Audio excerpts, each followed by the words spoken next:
Bien, eh bien, écoutez, je vous propose qu'on démarre. Merci à toutes. Il n'y a pas d'hommes, comme on vient de me le faire remarquer, mais en tout cas, évidemment, le thème de la conférence est plutôt orienté pour les femmes. Donc, merci de votre présence aujourd'hui. Je vais commencer évidemment par me présenter. Donc, je m'appelle Garance et je vais vous parler surtout de mon parcours parce qu'il est assez représentatif de ce que vous vivez peut-être, ou de ce que vous avez vécu, ou de ce que vous allez vivre, puisque moi j'ai passé 10 ans en étant salarié et 10 ans en ayant la boule au ventre, en allant travailler chaque matin, et avec le sentiment de n'avoir absolument aucune visibilité, aucune opportunité dans ma vie professionnelle. Donc j'étais vraiment désespérée, et un jour en prenant un café au mois de novembre sous la pluie, j'en parle à un de mes amis en disant mais je ne sais pas comment concrètement sortir de cette situation. Et là, il me répond, mais pourquoi tu ne fais pas un bilan de compétences? Sauf qu'à l'époque, le bilan de compétences était très peu connu. Il n'y avait quasiment pas d'informations quand vous tapiez le mot bilan de compétences dans Google. Mais il n'y avait pas d'infos sur le déroulé concret d'un bilan de compétences. Et par ailleurs, il n'y avait pas de témoignages. Donc en fait, c'était hyper compliqué de se projeter, de voir concrètement à quoi ça sert, est-ce que c'est utile de faire un accompagnement qui va durer 3 mois et qui va me permettre potentiellement de changer de vie. Néanmoins, j'étais totalement désespérée, donc je me suis dit, j'ai pas grand-chose à perdre et je vais quand même me lancer et suivre ce bilan. Et finalement, j'ai bien fait, puisque ce bilan de compétences a littéralement changé ma vie. Il m'a fait prendre conscience de 2 éléments que j'aurais jamais pu identifier toute seule. Le premier, c'est l'entrepreneuriat. C'est grâce à ce bilan de compétences que j'ai pris conscience que je voulais devenir entrepreneur. Sachant que moi, je ne viens pas d'une famille d'entrepreneurs, que je n'ai pas fait de grandes écoles, donc j'étais très, très, très, très éloignée du milieu de l'entrepreneuriat. Et le deuxième élément, c'était d'avoir envie d'avoir un métier à impact. Donc aujourd'hui, c'est assez galvaudé, hein, le sujet de l'impact, mais en tout cas, c'était avoir l'envie chaque jour de défendre une mission, une cause en particulier. Et sans ce bilan de compétences, non seulement j'aurais pas pu prendre conscience toute seule de ces 2 éléments, mais surtout j'aurais pas pu mettre en œuvre concrètement la réalité du projet professionnel qui en a suivi. Et donc depuis ce bilan, ma mission, et c'est ce que je fais devant vous aujourd'hui, c'est vraiment de démocratiser l'accès à cet accompagnement et vous montrer à quel point pour vous aussi ça peut changer profondément votre vie. Alors évidemment, aujourd'hui, Garance et moi, c'est une équipe dont une partie est ici juste à côté de moi. Il y en a d'autres qui sont sur les stands que vous pourrez évidemment aller rencontrer. Donc c'est 50 coachs. C'est une équipe aussi qui va être à votre disposition pour vous aider à obtenir des financements, parce qu'on a l'immense chance en France d'avoir des financements, et cet événement vous le prouve, hein, pour financer votre accompagnement ou votre reconversion. Donc aujourd'hui, on est 50 personnes convaincus que l'accompagnement, c'est clairement la clé pour permettre au plus grand nombre d'être enfin aligné, heureux, épanoui dans sa vie professionnelle. Par ailleurs, nous, on est aux acteurs de la compétence, qui est la plus grosse fédération de la formation professionnelle. On est évidemment certifié Calliope. On a des financements CPF pour vous éviter de payer votre accompagnement. Et on a une formation également certifiante reconnue par l'État. Vous l'avez compris, notre mission principale, c'est d'accompagner les femmes dans leur épanouissement professionnel. Et on fait ça de 3 façons. Grâce à ce bilan de compétences qu'on a complètement réinventé. On l'a réinventé à 2 titres. D'abord, on l'a digitalisé, ce qui nous permet de vous accompagner quand vous êtes en Île-de-France, mais quand vous êtes aussi partout en France, voire même à l'international. Et puis par ailleurs, on a adapté ce bilan de compétences aux difficultés que vous rencontrez dans votre quotidien professionnel. On a également un accompagnement qui s'appelle Entreprendre au féminin, qui a pour but de vous aider à créer soit votre activité, soit votre entreprise. Moi-même, quand j'ai démarré, j'y connaissais rien à l'entrepreneuriat et en fait, c'est hyper compliqué de se projeter sur le bon statut, le bon business plan, le bon modèle économique, etc., etc. Et enfin, je vous le disais, on a une formation certifiante qui forme des coachs pour accompagner les mobilités internes et externes. Donc, depuis le début de Garance et moi, on a accompagné 14 000 femmes. Et ce qu'on s'est rendu compte, c'est qu'évidemment, vous êtes confrontés à des freins très spécifiques qui bloquent constamment votre carrière. Alors, quels sont ces freins? Et je suis preneuse évidemment de votre retour. Est-ce que vous-même, vous vivez ça dans votre quotidien? Le premier frein, c'est que les femmes se dirige dans 30 familles de métiers sur les 87 familles de métiers qui existent aujourd'hui. Ça veut dire que vous allez dans très peu de familles de métiers. Et malheureusement, ces familles de métiers, c'est des métiers où les évolutions salariales ou professionnelles sont extrêmement faibles. Et tout le reste, en fait, soit vous ne les connaissez pas, soit vous avez des idées reçues, mais en tout cas, vous vous bloquez sur tout un tas d'autres métiers qui pourraient être de véritables opportunités pour vous. Par ailleurs, ça n'est pas une surprise, vous avez souvent vous avez, des maternités qui impactent très négativement votre carrière. On voit bien qu'il y a un décrochage tant au niveau salarial qu'en termes d'évolution professionnelle. Vous êtes aussi plus souvent à temps partiel. Vous gagnez moins que les hommes, 17% d'écart à compétences égales. Donc évidemment, c'est un écart qui est très significatif et qui, pour le coup, continue à perdurer même à la retraite, où vous avez des retraites bien inférieures aux hommes encore aujourd'hui. Et enfin, vous passez 3 heures par jour à gérer les tâches domestiques, familiales, la fameuse charge mentale, contre 1h43 exactement pour les hommes. Et évidemment, c'est du temps en moins pour vous, c'est du temps en moins pour votre santé, pour votre bien-être et aussi pour votre carrière. Donc on voit bien que tous ces freins, ça a un impact absolument colossal sur votre carrière et c'est en ça que nous, on a créé un accompagnement qui vous est dédié et qui répond à ces problématiques. Vous payez au prix fort les discriminations, bien sûr, externes que vous pouvez subir dans votre environnement professionnel, mais vous avez aussi des freins, des croyances qui vous limitent. Et nous, on est là aussi pour vous aider à les dépasser, parce que les freins externes, évidemment, on essaye d'œuvrer et de faire bouger les lignes dans la société tout entière. Mais nous, là où on va vraiment agir, c'est sur vos propres croyances, qui sont des croyances souvent limitantes. Alors, on a lancé en 2022 une étude avec l'IFOP, sur l'épanouissement des femmes au travail. Premier chiffre clé, seulement 24% des femmes se disent satisfaites de leur carrière. Donc c'est évidemment très peu. Et j'imagine que si vous êtes là aujourd'hui, c'est que vous devez faire partie de ces 24% a priori. Et pourquoi les femmes sont insatisfaites? Alors d'abord, vous n'êtes pas satisfaite de votre rémunération. Et encore une fois, c'est tout à fait logique puisque vous gagnez 17% de moins que les hommes. Par ailleurs, vous êtes 56% d'entre vous à dire que vous vous sentez stressé au travail. Et là, pareil, les 3 heures par jour que vous passez à penser aux courses, à la brique de lait qui manque le lendemain matin, au maillot de bain du petit dernier pour la piscine le vendredi, etc., etc., ça vous rajoute de la charge mentale. Et quand vous êtes au travail, ça fait que souvent vous explosez en vol. Et concrètement, plus de femmes aujourd'hui font des burn-out. Je peux vous dire qu'hier, et Camille ici pourra le confirmer, on a eu énormément de femmes qui sont venues en disant « je suis en burn-out » ou « je sors d'un burn-out ». Et ça, c'est tout à fait logique parce que vous avez cette charge mentale à gérer plus que les hommes. 38% ne voient pas la possibilité d'évoluer, donc vous vous sentez bloqué dans votre carrière en termes d'évolution, de changement de poste, de responsabilité. Et nous, on est là aussi pour vous aider à faire levier sur votre carrière professionnelle. Et enfin, vous êtes 36% à ne pas percevoir de reconnaissance au travail. Donc vous ne vous sentez pas reconnu à votre juste valeur en termes de compétences, d'expertise, de réseau, de tout ce que vous apportez à l'entreprise.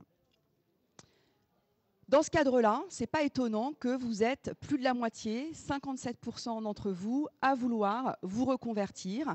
Donc la reconversion, ça peut passer par un changement de poste, un changement d'activité, une création d'entreprise et carrément une reconversion à 360 degrés. Mais en tout cas, ce n'est pas toujours, contrairement à ce qu'on peut imaginer, ce n'est pas toujours tout balayer d'un revers de main et repartir de zéro. Nous, on est là pour vous aider à capitaliser sur votre expérience, à réutiliser les compétences que vous avez déjà acquises et que vous voulez bien entendu réexploiter dans votre vie professionnelle. Mais une reconversion, ce n'est pas toujours repartir en bas de l'échelle et tout reconstruire, parce qu'évidemment, c'est long de construire une carrière et vous avez sûrement beaucoup travaillé pour en arriver là où vous en êtes aujourd'hui. Donc la reconversion, ce n'est pas toujours redémarrer intégralement de zéro. Qu'est-ce que vous voulez concrètement? Vous voulez plus de responsabilités, ça c'est un élément qui était ressorti de l'étude IFOP. Vous voulez une meilleure articulation vie pro, vie perso. Et là, encore une fois, ça rejoint la fameuse charge mentale. Vous avez envie de pouvoir pas être en permanence tiraillé entre votre vie familiale et la vie professionnelle. Et vous avez envie d'avoir plus de flexibilité. et d'autonomie dans votre quotidien pour justement mieux gérer cette espèce de va-et-vient permanent entre les enfants, souvent la vie de famille, pas toujours, mais souvent la vie de famille, et votre vie professionnelle. Alors, quand on dit ça, c'est génial, mais on se retrouve devant le fait accompli. Ok, j'ai envie de me reconvertir, mais concrètement, j'ai plein de trucs qui me bloquent. Qu'est-ce qui vous bloque fondamentalement? Premier élément, vous avez peur de l'avenir. Et alors là, vu le contexte géopolitique, économique, honnêtement, si on n'a pas peur de l'avenir, voilà, je pense que tout le monde a peur de l'avenir. Le contexte est compliqué, c'est difficile de se projeter.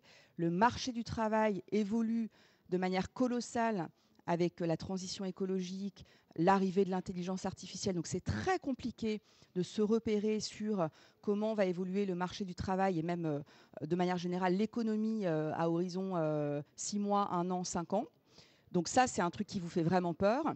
Et encore une fois, souvent, vous vous dites, mais est-ce que j'ai vraiment envie de redémarrer de zéro, de tout reconstruire? Donc c'est ce qui fait que vous avez souvent peur de passer le cap. Et nous, on vous rassure, d'abord parce qu'on vous dit, vous n'êtes pas obligé de redémarrer en bas de l'échelle. Et par ailleurs, on est là pour vous décoder le marché du travail et vous donner des éléments que vous n'auriez pas, évidemment, toute seule dans votre coin. Deuxième chose, souvent, vous manquez d'inspiration. Vous dites, je suis larguée, je me sens perdue, j'ai envie de faire autre chose, mais j'ai aucune idée de ce que je veux faire. Et moi, quand j'ai démarré mon bilan, je suis arrivée, alors moi j'avais travaillé dans l'immobilier, dans le spectacle, dans l'audiovisuel, j'avais fait plein de secteurs, et je suis arrivée devant mon coach en disant, j'ai aucune idée du métier, du secteur d'activité dans lequel je veux aller. Et ça, on manque d'inspiration. Pourquoi? Parce que les femmes s'orientent, encore une fois, dans très peu de familles de métiers. Et il y a plein de métiers, plein de secteurs que vous ne connaissez pas, et c'est bien normal, hein, personne ne peut connaître de manière exhaustive le marché du travail. Ça, c'est notre job de vous donner une vision complète du marché du travail. Mais ce manque d'inspiration, ça vous freine, ça vous bloque, ça vous empêche de passer le cap de la reconversion.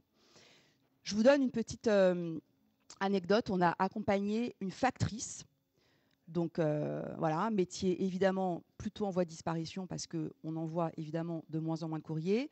Elle vient nous voir en disant « je me sens en danger au niveau de mon job, je suis très mal payée, c'est un métier qui est physiquement dur, tous les matins je me lève à 5 heures et je dois trimballer mon gros sac de courrier, j'ai très peu de perspectives d'évolution et je viens d'avoir un bébé, j'ai envie d'avoir plus de télétravail et c'est évidemment pas compatible avec mon métier ».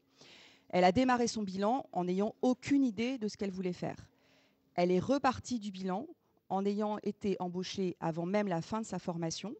Elle a fait x3 en termes de rémunération. Elle a trouvé un job avec du télétravail et un job sur lequel on recrute de manière massive.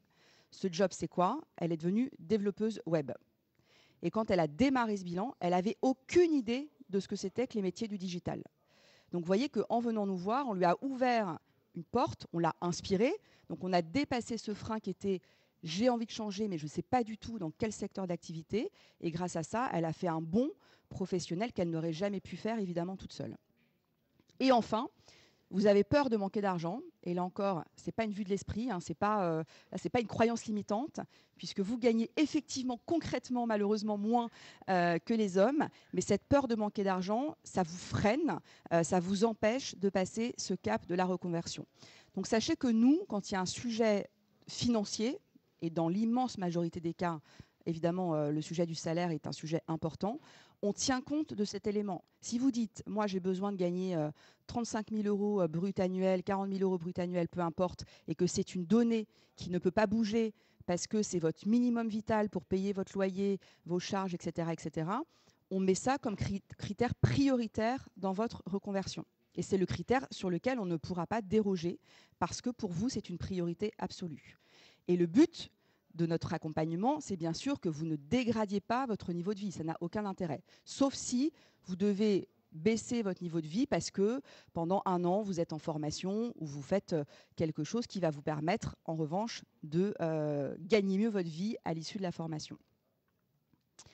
Alors, qu'est-ce que ça veut dire se faire accompagner? Ça veut dire s'ouvrir à des opportunités auxquelles vous n'auriez pas forcément pensé toute seule dans votre coin. Je vous rappelle l'histoire de la factrice. Ça veut dire aussi obtenir du feedback.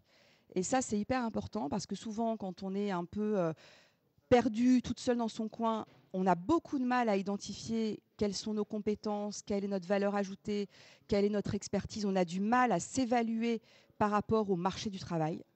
Donc l'intérêt de se faire accompagner, c'est que vous allez avoir quelqu'un qui va vous dire, ben là, vous avez des compétences qui sont très demandées, ou attention, vous commencez un petit peu à décrocher, ou il va falloir aller chercher cette compétence supplémentaire, mais ça va vous donner le feedback nécessaire pour mieux vous évaluer, mieux vous positionner par rapport à d'autres concurrents. Malheureusement, sur le marché du travail, on est en concurrence, et pour vous aider, évidemment, à percer sur un job, un secteur d'activité ou autre. Trouver du soutien. Je peux vous le dire, moi je me suis reconvertie. Une reconversion, c'est long. Il y a des hauts, des bas. Des fois, on a la patate et puis des fois, on est un peu désespéré parce qu'on n'a pas le bon contact. On patine un peu dans le processus. Donc, d'avoir quelqu'un qui va être là, qui va vous guider, vous accompagner, vous remotiver si des fois vous êtes un peu down en termes d'énergie, ben, c'est vraiment un facteur clé de succès parce que ça va être un partenaire à vos côtés qui va vous permettre d'aller au bout de votre reconversion. Et dernier point, on pense souvent que la reconversion, ça passe par la case formation. Donc c'est souvent le cas, mais ce n'est pas toujours le cas.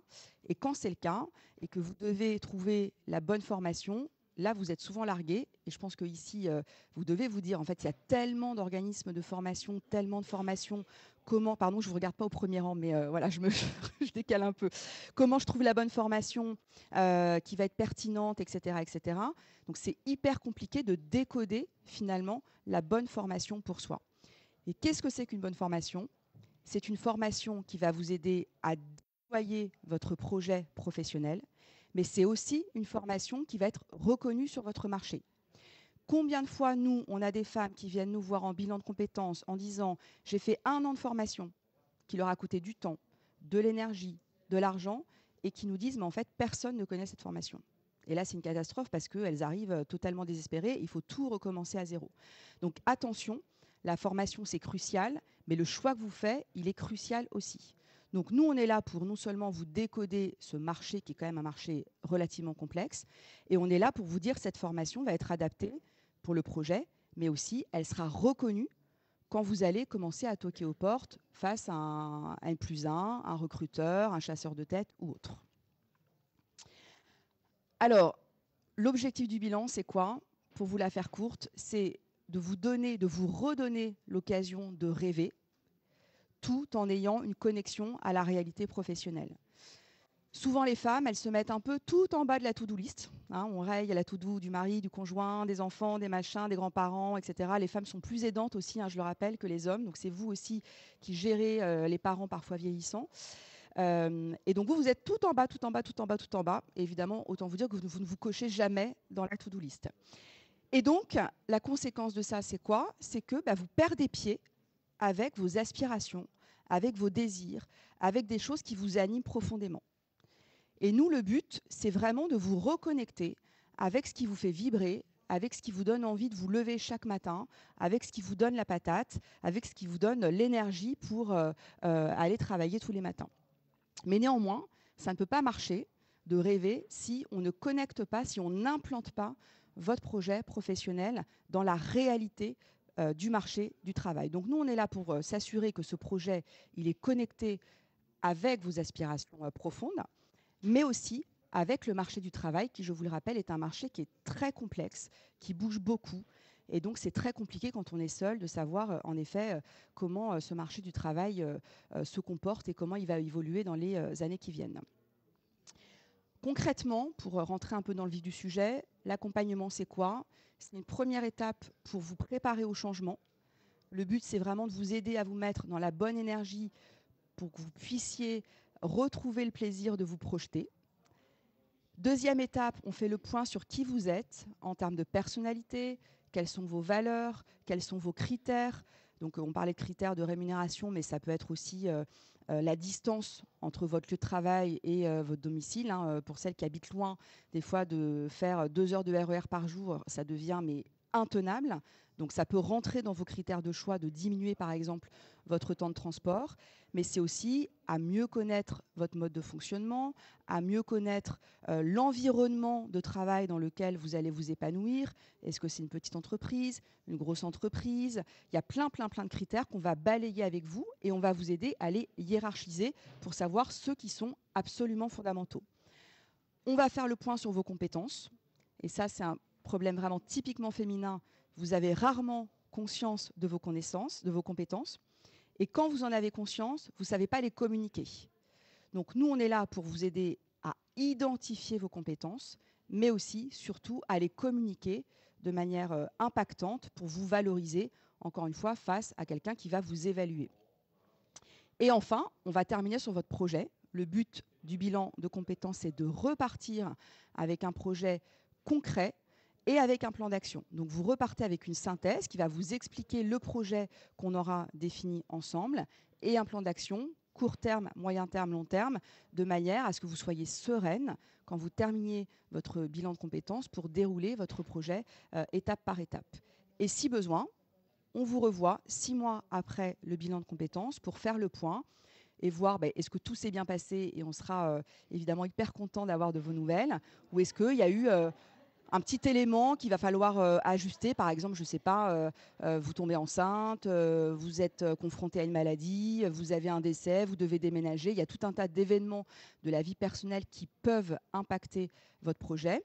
Et puis après, il y a des éléments plus liés au marché. Hein. Quand est arrivé le Covid, par exemple, autant vous dire que tous les projets de nos clients ont pas mal bougé, évidemment. Donc nous, on est là pour vous aider éventuellement à réajuster ce projet si nécessaire. Comment ça se passe concrètement? 2 choses. Ce bilan de compétences, c'est l'alliance d'une plateforme avec du contenu, des outils, des tests, des vidéos de témoignages, des exercices et une coach, bien entendu, qui va être là à votre côté pendant 3 mois avec un rendez-vous tous les 10-15 jours, un rendez-vous d'1h30. Donc c'est tout à fait possible, bien sûr, de travailler ou de ne pas travailler, bien entendu, et faire un bilan de compétences parce que ce rendez-vous, vous allez le faire quand vous le souhaitez, sur l'heure de déjeuner, le soir, le midi. Enfin, vraiment, on est totalement flexible. Et tout se passe, bien entendu, 100% en ligne. Donc vous pouvez le faire sur votre lieu de travail, en week-end, chez vous, chez vos parents, peu importe.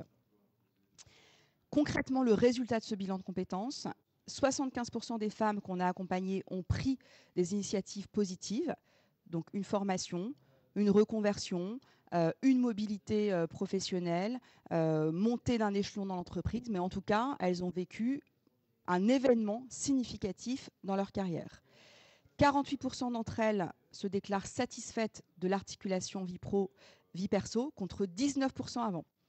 Quand les femmes viennent nous voir, elles sont seulement 19% à être satisfaites de l'articulation entre leur vie personnelle et leur vie professionnelle. Donc on voit bien qu'il y a une énorme évolution. Et enfin, 32% des femmes qu'on a accompagnées voient la possibilité d'une évolution professionnelle contre 10% avant le parcours. Donc vous avez un impact significatif dans votre carrière, vous retrouvez plus de sérénité dans l'articulation de votre vie pro et votre vie perso, et vous avez des possibilités d'évolution professionnelle. Voilà, j'espère que ça vous a donné quelques clés pour mieux vous projeter dans votre carrière. Évidemment, je vois que la slide elle est un peu coupée, je suis désolée. Si vous avez des questions, on peut tout à fait prendre, je ne sais pas quelle heure il est, mais en tout cas 5-10 minutes probablement pour échanger. Donc n'hésitez pas, soit sur les difficultés que vous rencontrez, qu'est-ce qui fait que vous êtes là aujourd'hui, ou des sujets beaucoup plus concrets comme le bilan de compétences. Je suis évidemment à votre écoute. Il n'y a pas de questions bêtes, hein. On est vraiment en petit comité, donc sentez-vous hyper libre de poser vos questions. Oui.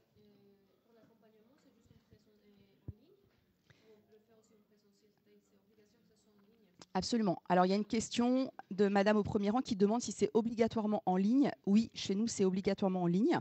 Après, il y a d'autres centres de bilan qui font du présentiel. Donc là, c'est vraiment une question de choix. Nous, on considère que, encore une fois, votre temps est très précieux. Souvenez-vous des 3 heures à gérer toute la logistique contre les 1h43 pour les hommes. Donc, le fait que ça soit en ligne, ça vous fait économiser aussi du temps de transport. Et mine de rien, quand on va dans un lieu physique de rendez-vous, c'est tout de suite une demi-heure, 1 heure de transport. Donc, dans une semaine, quand vous économisez 2 heures, voilà, c'est assez important. Donc, en effet, c'est 100% en ligne pour nous. Alors, très bonne question. Donc, le financement, donc sachez que c'est totalement finançable via votre CPF. Donc, le prix de notre bilan de compétences, c'est 2 190 €. Et donc, si vous avez assez de CPF, ça ne vous coûte rien, si ce n'est que les 100 € de reste à charge. Vous le savez, depuis le mois de mai, il y a un reste à charge à payer de 100 €. Mais si vous avez la totalité du CPF, vous n'aurez rien d'autre à débourser que ces 100 €. Et après, il y a d'autres financements. Je ne vais pas tous vous les détailler, mais financement France Travail éventuellement possible. Ça dépend de votre conseiller, de l'agence, de la région. Financement par votre employeur, c'est aussi totalement possible. Mais on sait que souvent, on fait un bilan de compétences et on n'a pas toujours envie que notre employeur soit au courant. Mais en tout cas, sachez que c'est possible. Voilà. Puis après, il y a d'autres sources de financement. On a vraiment une équipe dédiée chez Garance et moi qui est là pour vous aider à trouver le bon financement en fonction de votre situation. Oui.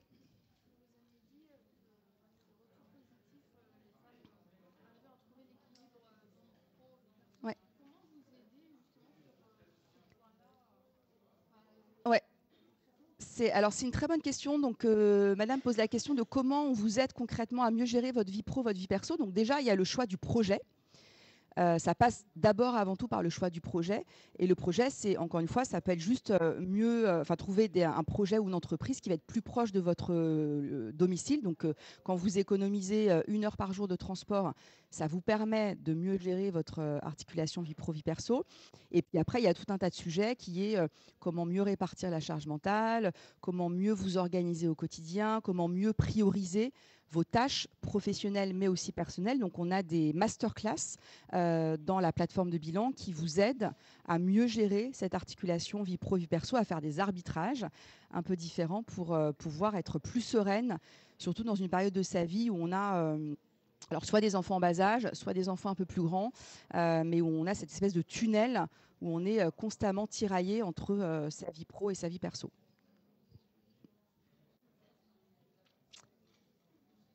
Oui.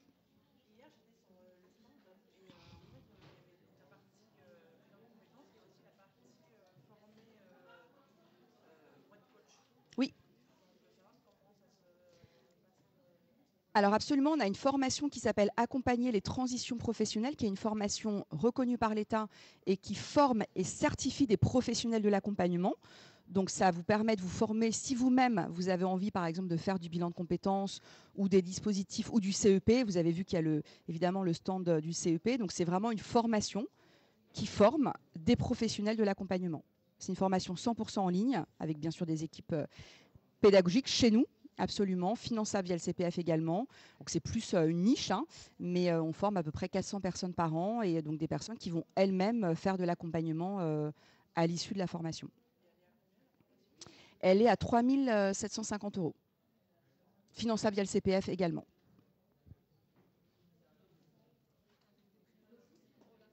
Alors oui, il y a des prérequis. Donc 2 prérequis, il faut avoir un bac+2 et avoir travaillé 5 ans au total dans votre vie professionnelle, et ça comprend les périodes de stage ou d'alternance si c'est votre cas. Et ce n'est pas forcément 5 ans d'affilée. Vous pouvez avoir eu des interruptions de carrière, mais il faut prouver que vous avez bien travaillé 5 ans dans votre vie. Et donc, ça s'adresse à la fois à un public de RH ou professionnels de l'accompagnement, mais aussi à des personnes qui ne viennent pas du secteur RH. Moi, c'est ce que j'ai fait. Quand j'ai démarré, je n'avais pas d'expérience en ressources humaines ou sur les métiers de l'accompagnement, donc je me suis formée. Cette formation n'existait pas à l'époque, mais je me suis formée et du coup, j'ai pu moi-même me diriger vers les métiers de l'accompagnement. Avec plaisir. Est-ce qu'il y a d'autres questions ? Oui.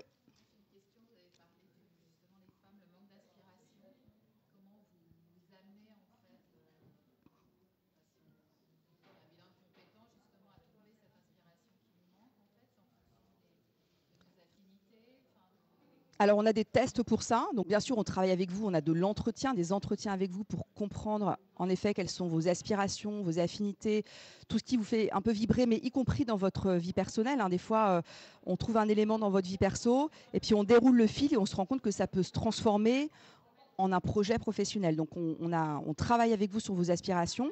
Et puis, les coachs, elles connaissent 100% des métiers, évidemment. Donc, à force de mieux vous connaître, de connaître voilà, votre personnalité, votre mode de fonctionnement, elle va aussi vous soumettre des secteurs, des métiers auxquels elle pense et elle va voir avec vous si c'est pertinent, enfin comment vous réagissez par rapport à ces propositions de métiers.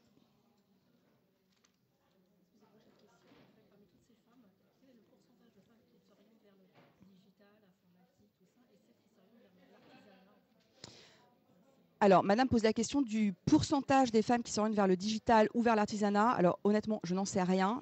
Nous, on a accompagné 14 000 femmes. Donc, je peux vous dire qu'on a un panel qui est extrêmement large. Je n'ai pas la répartition précise du nombre de femmes qui s'orientent dans tel et tel et tel secteur. Ce qui est sûr, c'est que le digital, on vous pousse à aller vers ces métiers-là parce que en fait, il y a de l'emploi, vous êtes bien payé. On parlait des familles de métiers qui offrent plus d'évolution. C'est clairement une famille de métiers qui vous permet d'avoir des évolutions professionnelles beaucoup plus actives que dans d'autres secteurs.